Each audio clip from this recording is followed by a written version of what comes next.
আপনাদের এই জগতের সাংবাদিক নেতা আমার শ্রদ্ধা আর এক বড় ভাই বিশিষ্ট আইনজীবী অ্যাডভোকেট তারিকুজ্জামান লিটু ভাই, আমার পাশে উপস্থিত আছেন নড়াইল জেলা পূজা উদযাপন পরিষদের সম্মানিত সভাপতি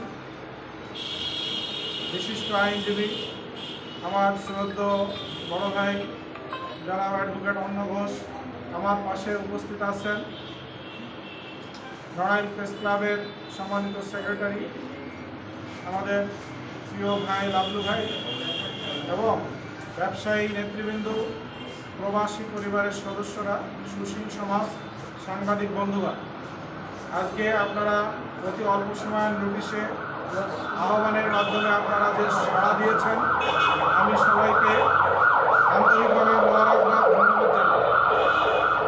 এটা একটা নতুন আইডিয়া। আমার ব্যক্তিগত যে প্রতিশ্রুতি ছিল সেই প্রতিশ্রুতির অংশ, এটা নিয়ে অনেকের কাছে পরিষ্কার না। এখানে গোয়েন্দা সংস্থার সদস্যরাও আছেন। গতকালকেও আমাকে নড়াইল জেলা এবং ঢাকা থেকে একটি গোয়েন্দা সংস্থার থেকে আমার কাছে এটা নিয়ে জানতে চেয়েছে যে আসলে বিষয়টা কি আপনার পরিকল্পনা।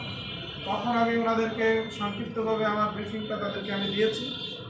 আমার এটার সেই প্রতিশ্রুতির অংশ বাস্তবায়ন করতে যে আমি যেটা চিন্তা করেছি, যে আমাদের এই দেশের প্রবাসী যারা, তারা আমাদের রেমিট্যান্স যোদ্ধা হিসেবে খ্যাত। এই প্রবাসীরা অনেক কষ্ট করে বিদেশ থেকে টাকা পয়সা রোজগার করে দেশে পাঠায় এবং প্রত্যেকটা প্রবাসী পরিবারের কাছে দেখা যায় যে নগদ অর্থ থাকে। আর এটা গ্রামের বা সমাজের একটা দুষ্টু চক্র তাদেরকে বিভিন্ন ফাঁদে ফেলে তাদের এই পরিবারের কাছ থেকে অযাচিতভাবে অর্থ আদায়ের জন্য বিভিন্ন ফাঁদ তারা তৈরি করে। এটা আমার বিগত সময় সামাজিক কাজ করতে যে, রাজনৈতিক কর্মকাণ্ড পরিচালনা করতে যে অসংখ্য তিক্ত অভিজ্ঞতা এটা আমার হয়েছে। আমি দেখেছি, আমার কাছে আসছে বিপদগ্রস্ত মানুষ, তাদেরকে আমি সেটা সমাধানের জন্য চেষ্টা করেছি। সেই জায়গা থেকে আমার নির্বাচনী প্রতিশ্রুতি ছিল যে আমি এই পরিবারগুলোকে তাদের স্বাভাবিক জীবনযাপন এবং নিরাপত্তার সাথে বসবাসের জন্য একটা নিরাপত্তা সেল গঠনের মাধ্যমে আমরা সামনের দিকে এগিয়ে যাব ইনশাআল্লাহ। আমাদের এই প্রবাসীরা জানেন, এই নতুন বাংলাদেশ বিনির্মাণের তারা সবচেয়ে বড় অংশীদার একজন, এবং তারা বিগত সময়ে বাংলাদেশের যে কোনো সংকটে সবচেয়ে গুরুত্বপূর্ণ ভূমিকা রেখেছে।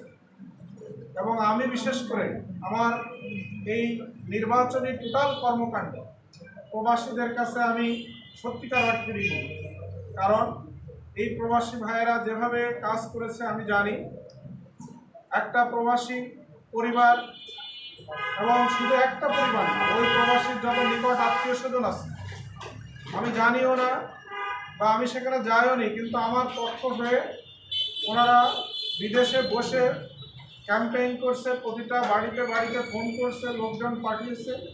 সেজন্য আমার নির্বাচনী মাঠে তাদের প্রভাবটা ছিল অনেক বেশি।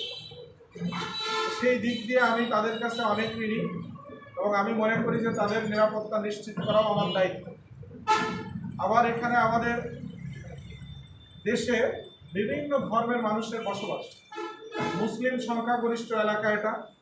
আমাদের অন্যান্য ধর্মাবলম্বীরা এখানে আছেন, বিশেষ করে সনাতন ধর্মে, বৌদ্ধ, খ্রিস্টান, এই তিনটা ধর্মের লোকেরই অস্তিত্ব আমাদের জেলায় আছে, অন্য তেমন আর খুব বেশি নাই।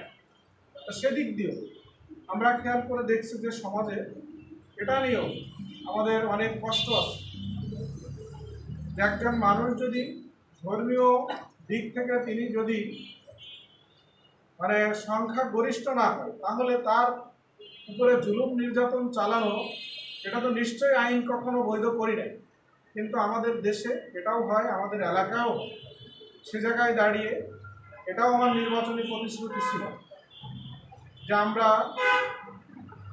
অন্যান্য ধর্মাবলম্বীদের যাদের উপরে এরকম জুলুম নির্যাতন হয় তাদেরকে নিরাপত্তা নিশ্চিত করার জন্য আমি আমার পক্ষ থেকে উদ্যোগ গ্রহণ করি। তো সেইটাকে মাথায় রেখে মূলত আজকে এই যে সমাজের অসঙ্গতিগুলো, এগুলো তথ্য সংগ্রহের জন্য